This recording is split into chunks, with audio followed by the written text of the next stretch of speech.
Pourquoi dit-on que l'autre est un miroir pour soi-même?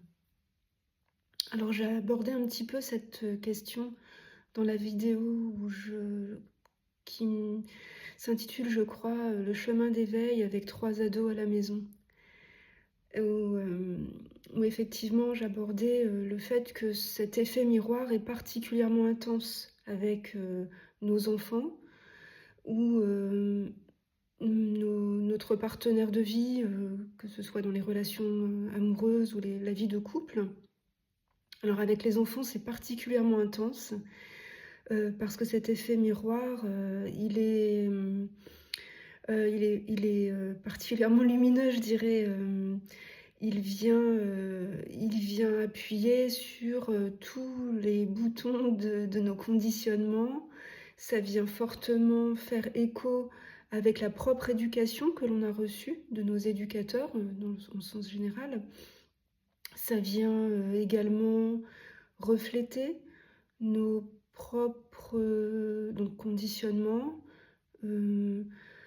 Voilà, l'effet miroir, il est vraiment très important parce que, il y a aussi une sorte d'effet miroir dans le fait qu'on devient l'éducateur d'un enfant, alors que nous-mêmes, nous avons été un enfant éduqué. Voilà, il y a plein de choses qui se jouent, voilà, bref. Donc si on devait comparer la vie à une école, là, on est en stage intensif quand on est au contact quotidien avec ses enfants ou avec un partenaire. Là, le partenaire, ça va aussi venir réactiver des conditionnements, des croyances par rapport à la manière dont on a été aimé enfant, voilà, toutes les croyances que l'on a, les peurs au sujet du lien affectif. Et dans la vie, il y a également cet effet miroir évoqué par rapport à l'autre.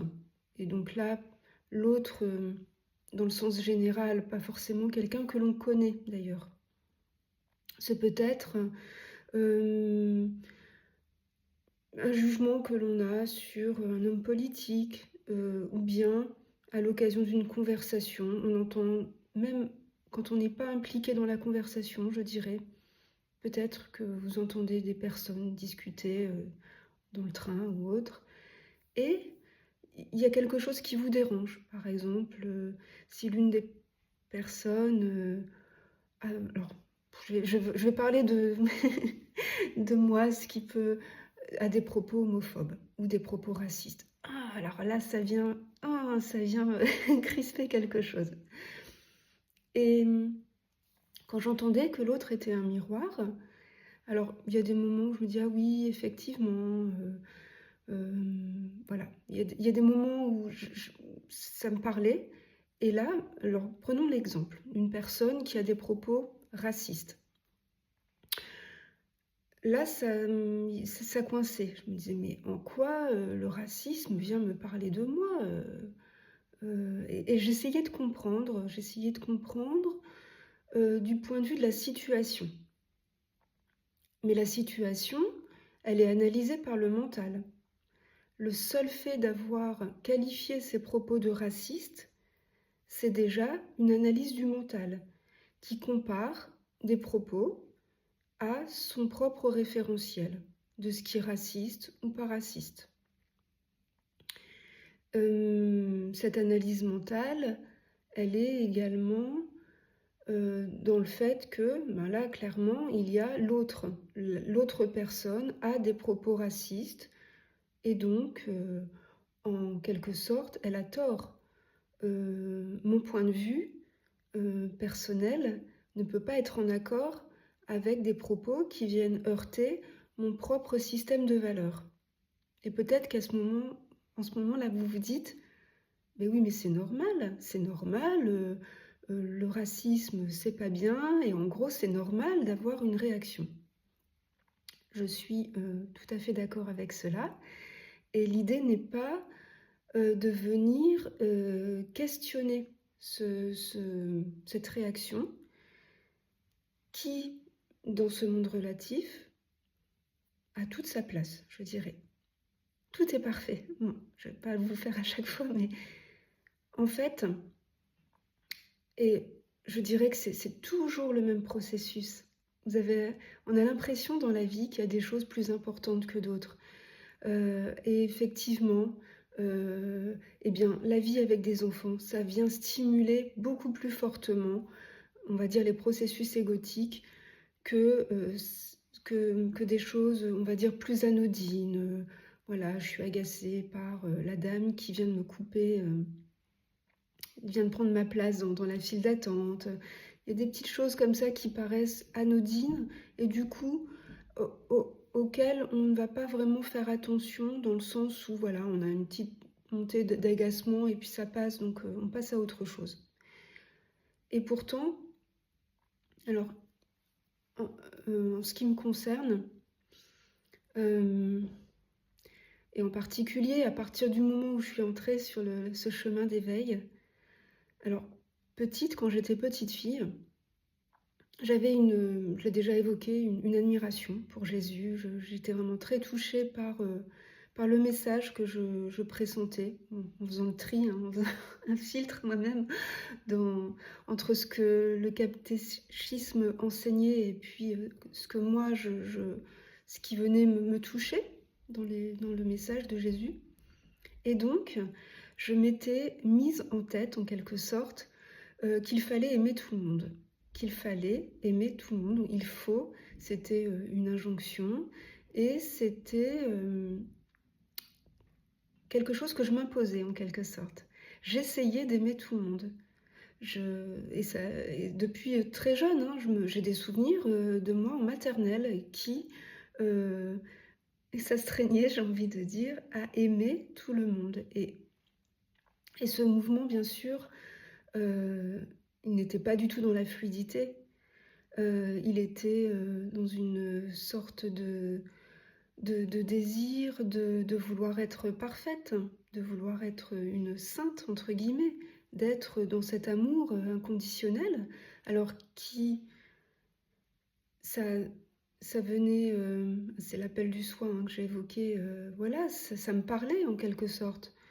Mais dans la vie quotidienne, c'était même violent, je dirais, à la fois vis-à-vis de moi, vis-à-vis de cet autre que j'essayais à tout prix d'aimer. Donc c'était par exemple, j'essayais de devenir amie avec des enfants, d'autres enfants, avec qui je n'avais pas spécialement d'affinité, vous voyez?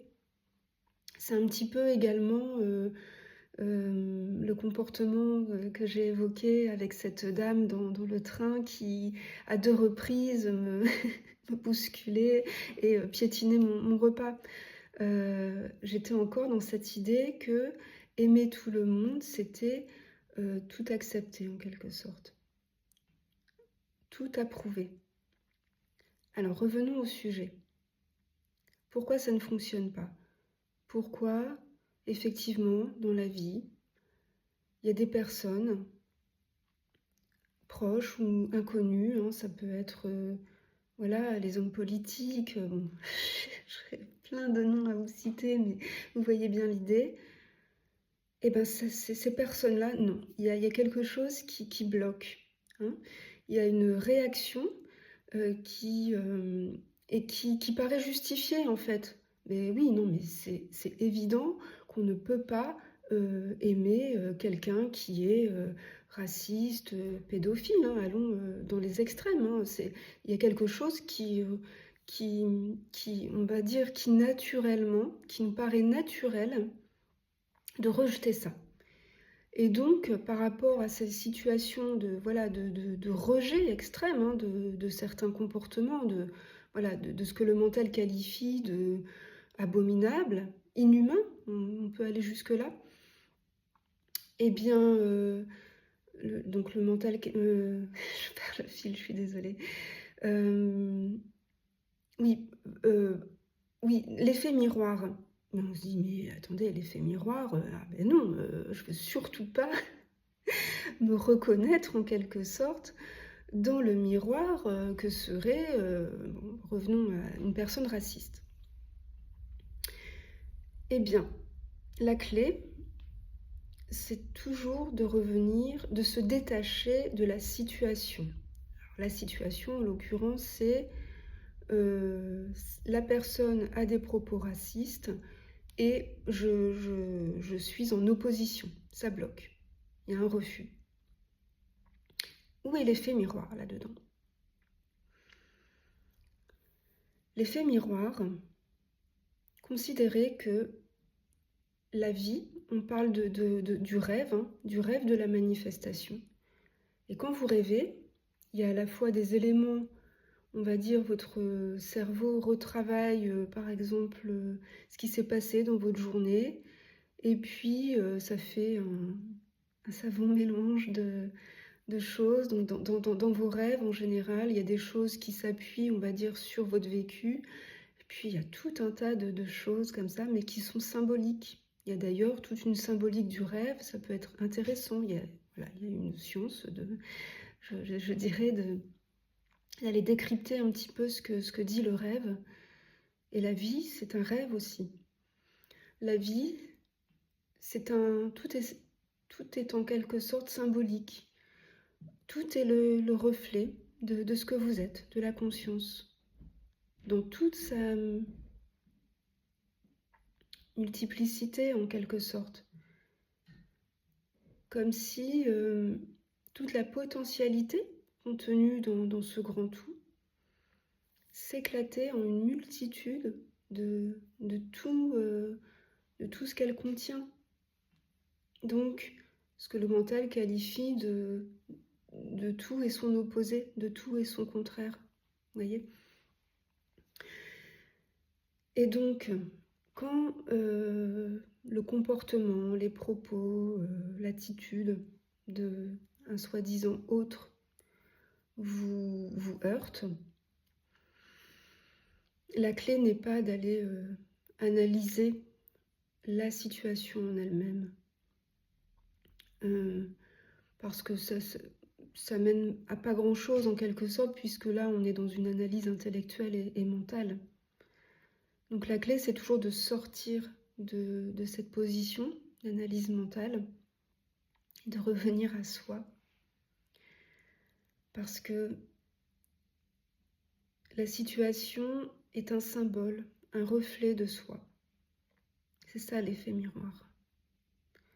La situation vient refléter ce qui, en vous, est encore actif dans les schémas égotiques. Donc je dirais que... Alors c'est très simple en fait, hein. Vous voyez, à chaque fois, c'est revenir à soi, revenir dans l'espace d'accueil, ne pas focaliser l'attention sur la situation elle-même. Donc en l'occurrence, ne pas chercher à analyser,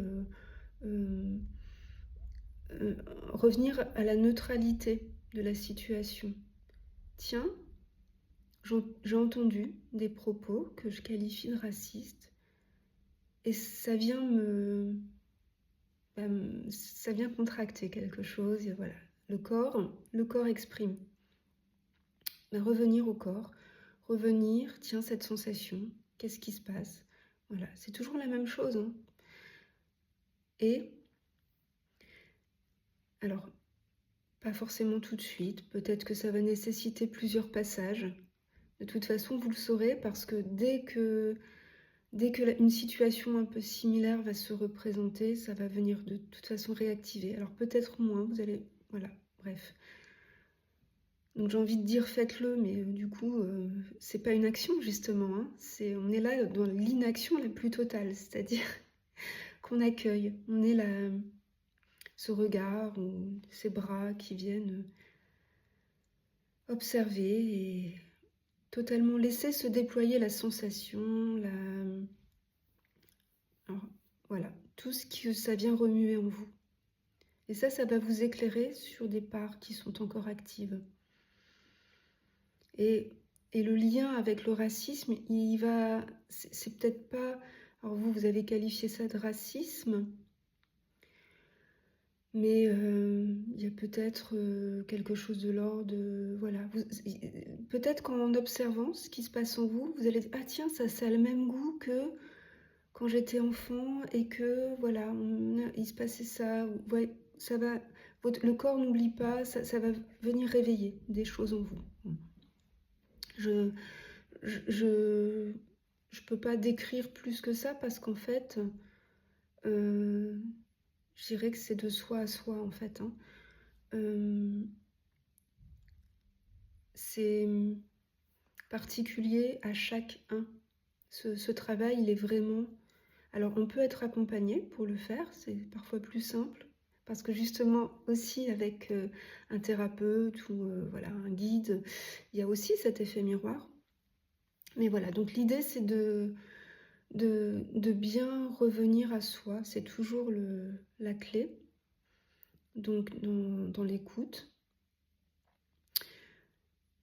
Et donc, est-ce que pour autant, admettons, voilà, j'ai fait ce travail qui en fait est un non-travail, hein, c'est juste. Est-ce que pour autant, je vais apprécier d'entendre des propos racistes? Alors déjà, ce terme de racisme, oui, enfin, comment dire? En fait, ce qui avant était considéré comme racisme, ça faisait référence à un référentiel, on va dire personnel. Maintenant, ce référentiel ayant été identifié comme étant un processus égotique, le fait de revenir à soi, ça permet de revenir à la neutralité. Pour autant, ça ne veut pas dire que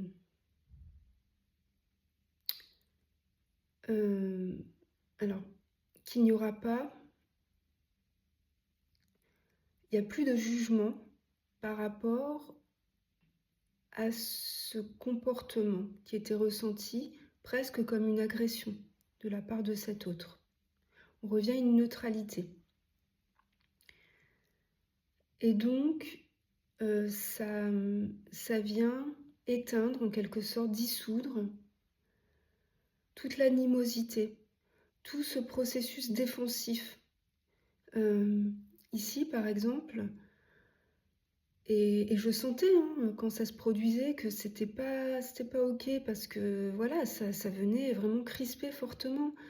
J'essayais parfois de convaincre l'autre, en quelque sorte, qu'il était raciste et que son raisonnement était absurde, était complètement débile, euh, euh, euh, en utilisant même voilà, des arguments scientifiques, de démontrer que la notion de race n'existe pas scientifiquement, génétiquement, bref. Voilà, ça voulait convaincre, ça voulait imposer son opinion, parce que oui, il y avait quelque chose de très ancré dans le fait que le racisme, c'est mal, pour résumer. Mais là encore, l'idée n'est pas de se contraindre à tout accepter et à réfréner ces élans qui nous semblent naturels. Bon, maintenant, pour le dire autrement, notre nature, ce qu'on peut appeler de naturel finalement, le soi, est neutre. Et tout élan, enfin toute volonté, toute intention de vouloir convaincre l'autre qu'il a tort, etc., c'est encore, alors j'ai une petite tape sur l'épaule, un petit clin d'œil, un petit rappel du soi pour revenir à soi, etc., etc. Donc, concrètement, alors, j'ai pas d'exemple, si, voilà, pour être dans le concret, hein. Quand maintenant, au cours d'une conversation avec quelqu'un, il y a des, voilà, on évoque l'actualité et j'entends des propos qu'on va dire racistes. des choses qui viennent. Alors déjà, il n'y a plus cette étiquette racisme. Il y a plutôt le fait de reconnaître dans ses propos de la peur, de, euh, de l'injustice. Je me dis, ah, là, cette personne, voilà, elle ressent de l'injustice. Donc je reconnais finalement les processus égotiques que je connais moi-même dans d'autres circonstances. Donc l'effet miroir, maintenant, il se fait comme ça. Et donc il n'y a plus de jugement, il y a même une pointe de compassion, mais c'est pas de la condescendance, ah la pauvre, ah bah oui, là elle a peur. C'est vraiment d'accueillir le fait que l'autre est un miroir aussi des propres schémas égotiques que j'identifie de temps en temps chez Amélie, ici. Est-ce que pour autant... Donc voilà, donc c'est apaisé, vous voyez, il y a plus ce truc, et d'ailleurs, dès lors qu'il y aurait cette contraction de vouloir à tout prix prendre la parole pour contredire la personne, pour pointer, mais là ce que tu dis c'est raciste, etc. Ça descend, ça se dissout. Pour autant, je ne vais absolument pas abonder dans le sens. Il n'y a pas d'approbation par rapport au contenu, par rapport à la situation. C'est toujours, voilà, de soi à soi, finalement. Et pour en revenir, justement, du coup, alors peut-être que vous vous dites, ah oui, mais du coup, on passe son temps après... Je ris parce que j'écoute pas mal Jean-Marc Mantel. Je ne sais pas si vous connaissez cet enseignant. Et à un moment, il dit, mais alors on devient une salade cuite, quoi. Vous voyez, le stade salade, où il y a quand même encore une certaine contenance, et il y a le stade ultime de la salade cuite. Alors je ne sais pas, hein, mais est-ce que vous avez l'impression qu'ici, il y a une salade cuite? Mais comment dire? Oui, ça me paraît important également. Et ça revient un petit peu à la mauvaise interprétation que j'avais, qui était tout à fait normale, qui était parfaite, de croire que aimer tout le monde, bah, c'était, oui, en l'occurrence, d'être une salade cuite, de ne pas réagir, quoi. On piétine mon repas et non. Donc cette fausse image aussi que être réveillé, c'est en quelque sorte être sain, c'est-à-dire qu'on tout passe, rien ne nous touche, et en gros, il ne faut absolument pas réagir. Eh bien non. Alors, de ce fait, par exemple, revenons, la personne en face de moi a des propos qui auraient pu être qualifiés de racistes, mais voilà, j'observe ce que ça vient remuer en moi, et puis je me dis, ah oui, ben là, oui, cette personne, elle ressent de la peur, etc. Mais cette personne, en fait, oui, elle est identifiée à une personne. Elle a son propre système, son propre référentiel. Et moi aussi, de temps en temps, ça, voilà, donc ça fait écho. Donc, en fait, je me rends compte qu'il y a aussi le fait que cette personne n'est pas une personne, c'est la conscience qui vient jouer ces différents reflets. Et d'ailleurs, il me vient à l'idée, par rapport à cette idée de point de vue. Voilà. Quand on est opposé quand on a un système de valeurs fortement ancré, hein, vous voyez, là je parle de notions comme le racisme, l'homophobie, etc. C'est un point de vue. Et on est confronté à des personnes qui ont un autre point de vue.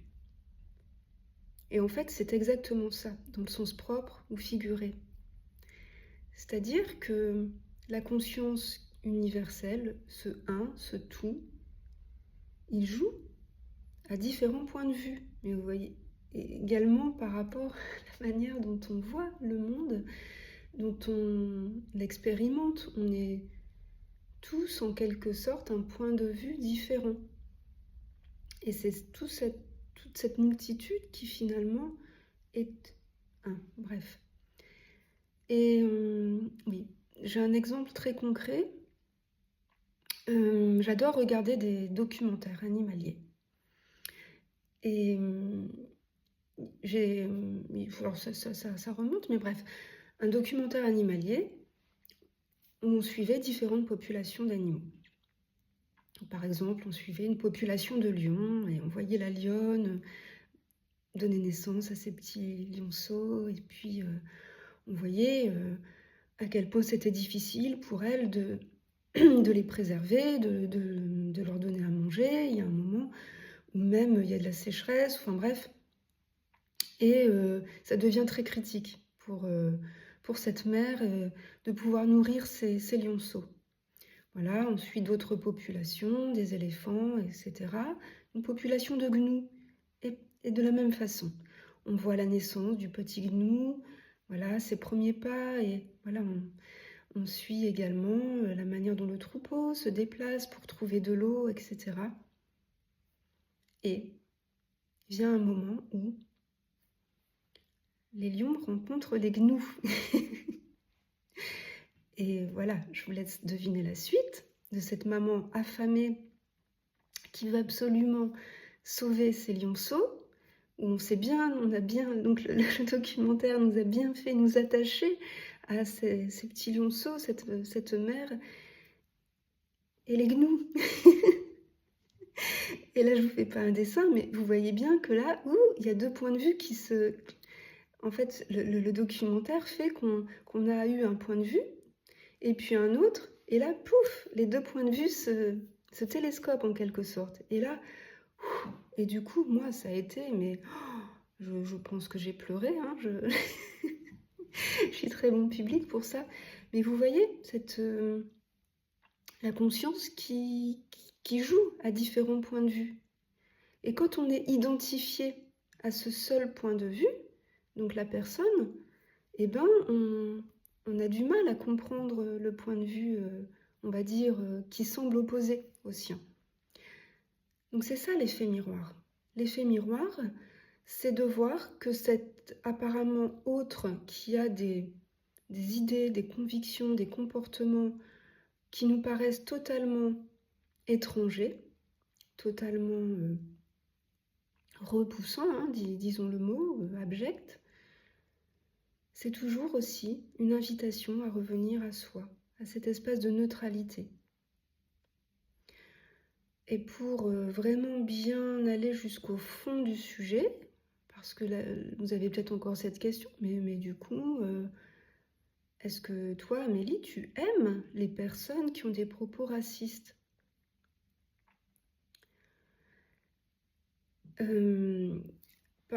Par rapport à...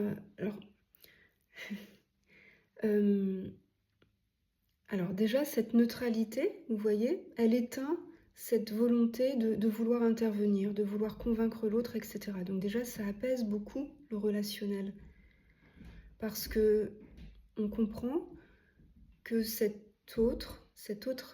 individu, là où il en est, dans, en fait, la conscience qui exprime, qui manifeste cet autre, dans ce jeu, dans cet autre point de vue, il n'y a pas encore eu reconnaissance, il n'y a pas encore eu des identifications avec du point de vue. Et déjà ça, c'est ok. En fait, il y a un mouvement presque de compassion et de... Oui, ben, ça fait un lien. On n'est plus opposé à un soi-disant autre qui... Voilà. Il y a reconnaissance aussi de l'unité en tant que cet autre point de vue.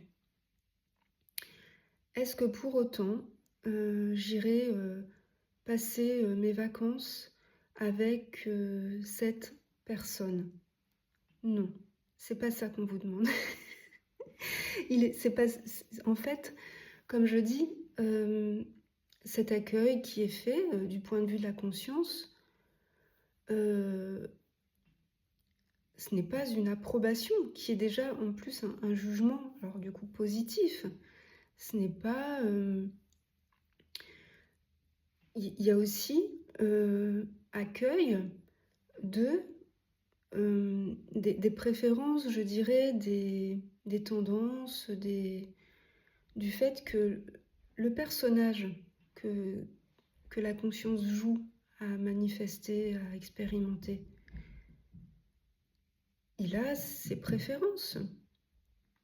Il a des affinités avec certaines personnes plutôt que d'autres. Et il ne s'agit pas de gommer ça, ce serait aussi un refus de ce qui est en quelque sorte.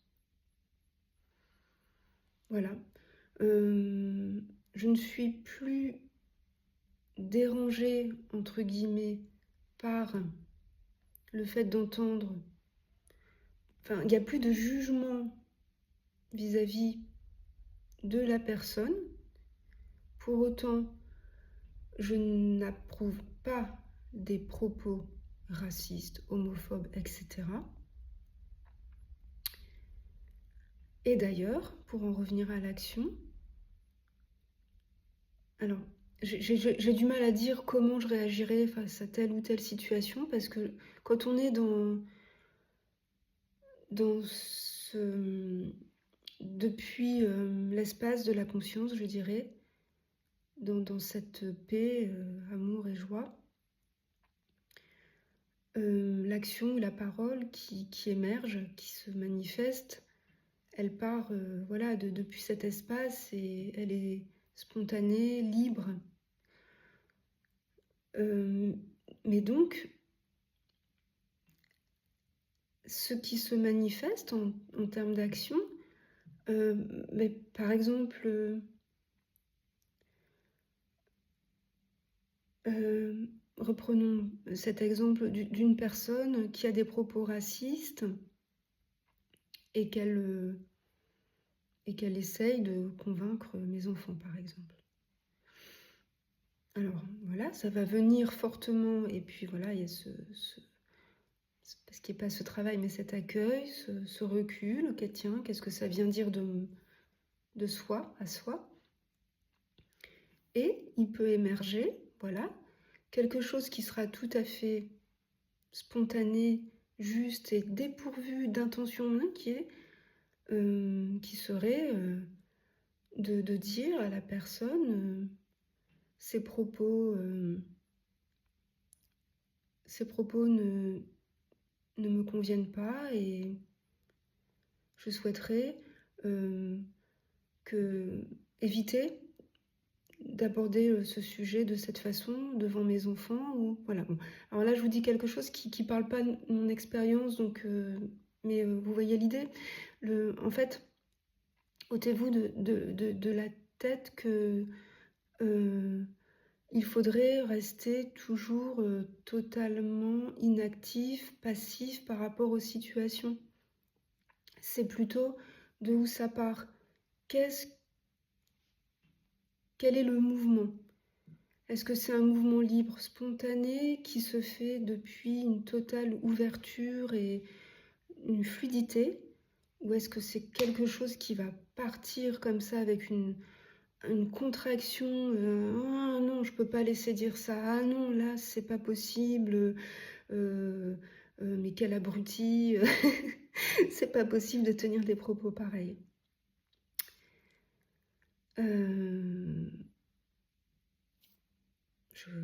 La vidéo est très longue, hein. J'espère avoir été claire. Et merci pour votre écoute.